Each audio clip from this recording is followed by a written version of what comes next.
Boutique സ്റ്റൈലിലുള്ള ഒരു കുർത്തിയുടെ designing ആണ് ഇന്ന് നമ്മൾ ചെയ്യുന്നത്. അതിനുവേണ്ടി ഇവിടെ എടുത്തേക്കുന്നത് antique gold cut bead, white cut bead, പിന്നെ ഈ 3 കളർ ഷെയ്ഡിലുള്ള ത്രെഡുമാണ് ഞാൻ എടുത്തേക്കുന്നത്. നിങ്ങൾക്ക് ബോട്ടത്തിന് മാച്ച് ചെയ്യുന്ന പോലെ ത്രെഡ് എടുക്കാം. ഞാനിവിടെ നെക്കൊന്ന് മാർക്ക് ചെയ്ത് കൊടുത്തിട്ടുണ്ട്. ഇനി ഷോൾഡറിൻ്റെ ഇവിടുന്ന് താഴേക്ക് ഒരു 14 ഇഞ്ചസ് എടുത്തിട്ട് ജസ്റ്റ് ഇവിടെ ഒന്ന് വരച്ചു കൊടുക്കുകയാണ്. അപ്പോൾ ഒത്തിരി തെളിച്ചൊന്നും വരയ്ക്കേണ്ട, ജസ്റ്റ് മനസ്സിലാക്കാൻ വേണ്ടിയുള്ള ലൈനാണ്. ഇനി ആ ലൈനിൻ്റെ മുകളിലേക്ക് വേണം നമ്മൾ ലൈൻസ് വരച്ചു കൊടുക്കാനായിട്ട്. അപ്പോൾ ഇതുപോലെ സ്കെയിൽ വെച്ചിട്ട് മുകളിലേക്ക് ഞാൻ ഒരു ലൈൻ വരച്ചു കൊടുക്കുവാണ്. ഇനി ഒരു ട്രയാങ്കിൾ പോലെ വരച്ചിട്ട് ഇങ്ങനെ ലൈൻസും കൂടെ വരച്ച് കൊടുക്കണം. ഇതൊരു ഫ്ലവറാണ്. ഇനി റൗണ്ടിലുള്ള ഫ്ലവർ വരുന്നുണ്ട്. അപ്പോൾ അതിനുവേണ്ടി ഞാൻ ഇതുപോലെ റൗണ്ട്സും വരച്ച് കൊടുക്കുന്നുണ്ട്. സ്റ്റെമ്മ്, ലീഫ് എല്ലാം ആ ഒരു ലൈനിൽ ഇതുപോലെ വരച്ച് കൊടുക്കുവാണ്. ഞാനിവിടെ ഡിസൈൻ വരയ്ക്കാനായിട്ട് എടുത്തേക്കുന്നത് ഗ്ലാസ് മാർക്കിംഗ് പെൻസിലാണ്. അപ്പോൾ ചിലർ ചോദിക്കാറുണ്ട് എന്ത് വെച്ചിട്ടാണ് ഫാബ്രിക്കിൽ വരയ്ക്കാൻ പറ്റുക എന്ന്. അപ്പോൾ ഗ്ലാസ് മാർക്കിംഗ് പെൻസിൽ അല്ലെങ്കിൽ പേപ്പർ പെൻസിൽ വെച്ചിട്ട് നമുക്കിതുപോലെ ക്ലോത്തിലേക്ക് ഡയറക്റ്റായിട്ട് ഡിസൈൻസ് ഒക്കെ വരച്ച് കൊടുക്കാൻ പറ്റും. പക്ഷേ ഒരു പ്രശ്നം എന്ന് വെച്ചാൽ എങ്ങാനും നമ്മുടെ വരയ്ക്കുന്നതിനകത്ത് എന്തെങ്കിലും മിസ്റ്റേക്ക് വന്നിട്ടുണ്ടെങ്കിൽ അതൊന്ന് മായ്ക്കണമെന്ന് വെച്ചാൽ ഈ ഗ്ലാസ് മാർക്കിംഗ് പെൻസിലൊക്കെ ആണെങ്കിൽ കുറച്ച് ടഫായിരിക്കും കേട്ടോ, അത് പോകില്ല. അപ്പോൾ അങ്ങനെ ശരിക്കും അറിയില്ല അല്ലെങ്കിൽ കുറച്ചെങ്കിലും വരയ്ക്കാൻ അറിയില്ലാത്തവരാണെങ്കിൽ നിങ്ങൾ ട്രേസിങ് മെത്തേഡ് ഉണ്ടല്ലോ, കാർബൺ പേപ്പറൊക്കെ വെച്ച് ട്രേസിങ് ഷീറ്റിൽ ചെയ്യില്ലേ, ആ ഒരു രീതിയിൽ ഡിസൈൻ വരച്ചിട്ട് അത് ക്ലോത്തിലേക്ക് കാർബൺ ഷീറ്റ് വെച്ചിട്ട് ട്രേസ് ചെയ്തെടുക്കുമായിരിക്കും നല്ലത്. ഇനി 1.5 ഇഞ്ച് ഡിസ്റ്റൻസ് വിട്ട ശേഷം അടുത്ത ഒരു ലൈൻ ഞാൻ വരച്ചു കൊടുക്കുകയാണ്. നമ്മൾ നേരത്തെ വരച്ച ലൈനേക്കാളും ചെറിയൊരു ലൈനാണ് കേട്ടോ. അവിടെയും നമ്മൾ ഡിസൈൻസ് വരച്ചു കൊടുക്കുക.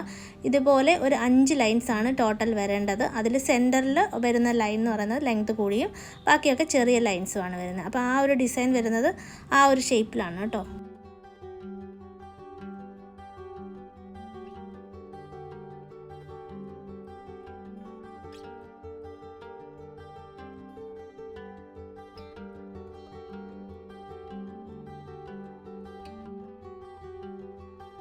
ആദ്യം നമ്മൾ വർക്ക് ചെയ്ത് കൊടുക്കുന്നത് സ്റ്റെമ്മിലാണ്. ഇവിടെ ബീഡ്സ് വർക്കാണ് ചെയ്യുന്നത്. അതിനുവേണ്ടി ഞാനിവിടെ എടുത്തേക്കുന്നത് നീഡിൽ നമ്പർ 12 ആണ്. അപ്പോൾ ചിലർ ചോദിക്കാറുണ്ട് എന്ത് വെച്ചിട്ടാണ് ബീഡ്സ് വർക്ക് ചെയ്യുന്നതെന്ന്. അപ്പോൾ ഇതാണ് കേട്ടോ നീഡിൽ നമ്പർ 12. അപ്പോൾ ഇത് വെച്ചിട്ടാണ് സീക്വൻസ്, ബീഡ്സ് വർക്ക് അങ്ങനെയുള്ളതൊക്കെ ചെയ്യാം. അപ്പോൾ എത്ര ചെറിയ ബീഡാണെന്ന് വെച്ചാലും ഈ ഒരു നീഡിലിൻ്റെ ഉള്ളിലൂടെ കടന്നു പോകുന്നതാണ് കേട്ടോ. അപ്പോൾ ഇതാണ് ഞാൻ യൂസ് ചെയ്യാറുള്ളത്. ഞാനിവിടുന്ന് നീഡിലെടുക്കുവാണ്. എന്നിട്ട് ഓരോരോ കട്ട് ബീഡായിട്ട് സ്റ്റെമ്മിൽ സ്റ്റിച്ച് ചെയ്ത് കൊടുക്കുവാണ് കേട്ടോ. ആൻറ്റി ഗോൾഡിൻ്റെ കട്ട് ബീഡാണ് സ്റ്റിച്ച് ചെയ്യുന്നത്. നമ്മളിവിടെ യൂസ് ചെയ്യുന്നത് ബാക്ക് സ്റ്റിച്ചിൻ്റെ പോലെയാണ് കേട്ടോ. അപ്പോൾ ആദ്യമേ ഒരു ബീഡ് നമ്മൾ പുറകോട്ട് വെച്ചിട്ട് ഇതുപോലെ എടുത്തിട്ടുണ്ട്. ഇനി കുറച്ച് ഫ്രണ്ടിലായിട്ട് നീഡിലൊന്ന് കുത്തിയെടുക്കുവാണ്. ഇനി ആ നീഡിലേക്ക് ബീഡ് എടുത്തിട്ടുണ്ട്. എന്നിട്ട് നമ്മൾ ചെയ്യാൻ പോകുന്നത് ഫസ്റ്റ് നമ്മൾ ആ സ്റ്റിച്ച് ചെയ്ത ബീഡുണ്ടോ അതിൻ്റെ ഉള്ളിലൂടെ നീഡിലൊന്ന് കടത്തിയെടുക്കുവാണ്. എന്നിട്ട് താഴേക്ക് നീഡിൽ താഴ്ത്തിയെടുക്കണം. അപ്പോൾ അങ്ങനെ ചെയ്യുമ്പം നമ്മൾ ചെയ്യുന്നതെന്ന് വെച്ചാൽ ബാക്ക് സ്റ്റിച്ചുമാണ്. ഓരോ ബീഡിൻ്റെ ഉള്ളിൽ 2 തവണ വെച്ചിട്ട് നീഡിൽ കടന്നു പോകുന്നത് കൊണ്ട് തന്നെ സ്റ്റിച്ച് ഇളകി പോകാതിരിക്കും കേട്ടോ. ബിഗിനേഴ്സൊക്കെ ഈ ഒരു രീതിയിൽ ട്രൈ ചെയ്താൽ നിങ്ങൾക്ക് ബീഡ് ഇളകി പോകുന്നതെന്ന് പറയുന്ന ഒരു കംപ്ലയിൻ്റ് ഉണ്ടല്ലോ, അത് ഉണ്ടാവത്തില്ല. ഇനി വീണ്ടും നീഡിൽ ഇതുപോലെ എടുത്തു, അതിലേക്ക് വീണ്ടും നമുക്ക് ബീഡ് എടുക്കുക. എടുത്തിട്ട് സെക്കൻഡ് ബീഡ് ഉണ്ടല്ലോ, ആ സെക്കൻഡ് ബീഡിൻ്റെ ഉള്ളിലൂടെ ഇതുപോലെ നീഡിൽ കടത്തിയെടുത്തിട്ട് നീഡിൽ താഴ്ത്തി എടുക്കേണ്ട അവിടെ വേണം നമ്മൾ താഴ്ത്തി എടുക്കാനായിട്ട്. ഇത് ശ്രദ്ധിച്ച് നോക്കിയാൽ നിങ്ങൾക്ക് മനസ്സിലാവും.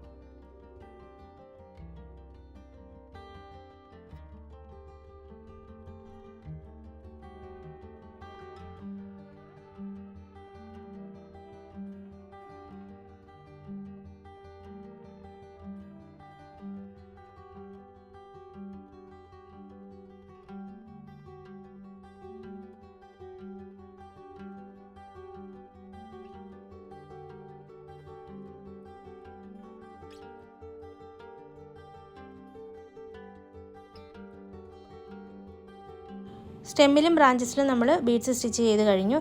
ഇനി ട്രയാങ്കിൾ ഷേപ്പിലുള്ള ഫ്ലവർ ഉണ്ടല്ലോ, അവിടെയാണ് കേട്ടോ സ്റ്റിച്ച് ചെയ്യാൻ പോകുന്നത്. അപ്പോൾ അതിൻ്റെ ട്രയാങ്കിൾ ഷേപ്പിലും നമ്മൾ ഈ ഒരു രീതിയിൽ തന്നെ ബാക്ക് സ്റ്റിച്ചിൻ്റെ പോലെ തന്നെ ബീഡ്സ് സ്റ്റിച്ച് ചെയ്ത് കൊടുക്കുകയാണ്.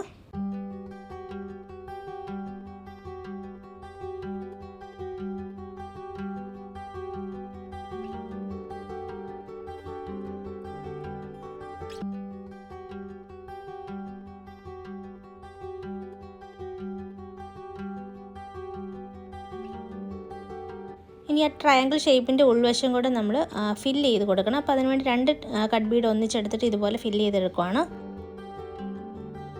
ഇനി നീഡിൽ ഇതുപോലെ എടുക്കുക. എന്നിട്ട് അതിലേക്ക് ഒരു 3 കട്ട് ബീഡ് എടുക്കുവാണ്. വൈറ്റ് കളറുള്ള കട്ട് ബീഡാണ് എടുക്കുന്നത്.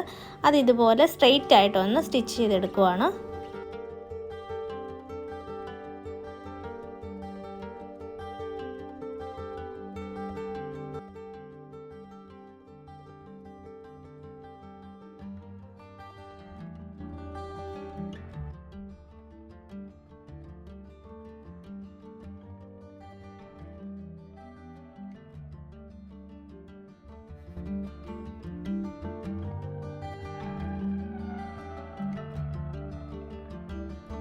ഇനി ലീഫാണ് ചെയ്യുന്നത്. ലീഫിൻ്റെ ടിപ്പിൽ നിന്ന് നീഡിലെടുത്തിട്ട് ഒരു 3 കട്ട് ബീഡ് എടുത്തിട്ട് ചെരിച്ച് വെച്ചിട്ട് നമുക്ക് ലീഫ് ഒന്ന് ഫില്ല് ചെയ്ത് കൊടുക്കാം.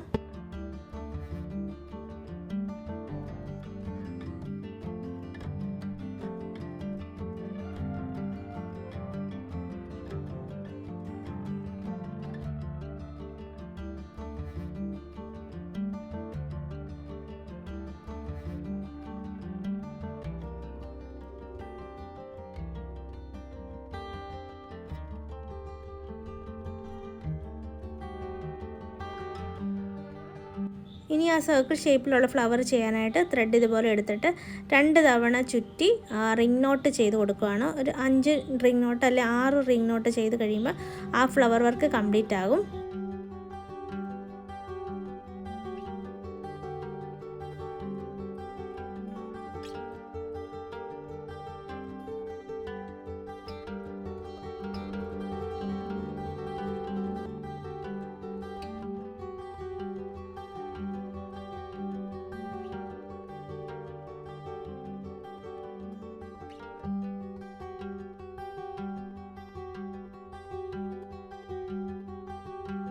അടുത്ത റൗണ്ട് വരുമ്പോൾ അടുത്ത കളർ വെച്ചിട്ട് വേണം റിംഗ് നോട്ടിൻ്റെ ഫ്ലവർ ചെയ്ത് കൊടുക്കാനായിട്ട്. അപ്പോൾ ഇവിടെ ഞാൻ പിങ്കും യെല്ലോയും ആണ് എടുത്തേക്കുന്നത്. അത് മാറ്റി മാറ്റി ഓരോ സർക്കിളിലും ചെയ്ത് കൊടുക്കുവാണ്.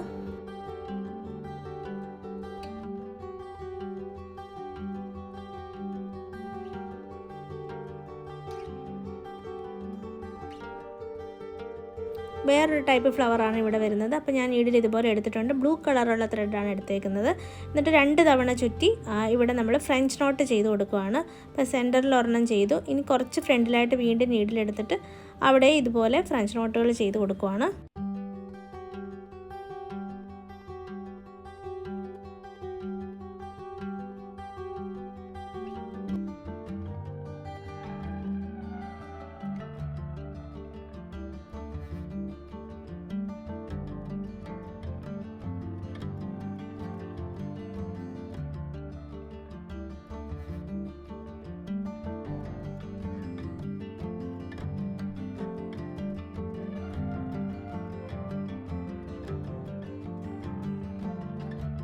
ഇതാണ് കുർത്തിയുടെ ഫൈനൽ ലുക്ക്. അപ്പോൾ എല്ലാവരും ഈ ഡിസൈൻ ട്രൈ ചെയ്ത് നോക്കുക. മറ്റൊരു നല്ല വീഡിയോ ആയിട്ട് അടുത്ത വീഡിയോയിലൂടെ കാണാം. ബൈ.